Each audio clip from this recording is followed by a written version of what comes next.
Diguyur hujan dengan intensitas tinggi, tebing setinggi 25 meter di Cilacap, Jawa Tengah longsor. Material longsoran tanah berserakan terbawa air menggenangi jalan provinsi di Desa Boja, Kecamatan Majenang, Cilacap, Jawa Tengah. Akibatnya jalur dari arah Majenang menuju Salem, Brebes belum bisa dilewati motor ataupun mobil. Pembersihan material longsor masih menunggu alat berat.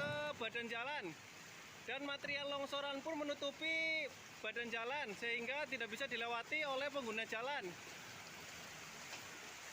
Ini kondisi saat ini kita masih mengupayakan untuk mendatangkan alat berat karena dengan volume longsoran yang cukup banyak, hanya dengan alat berat yang bisa menyingkirkan material longsoran.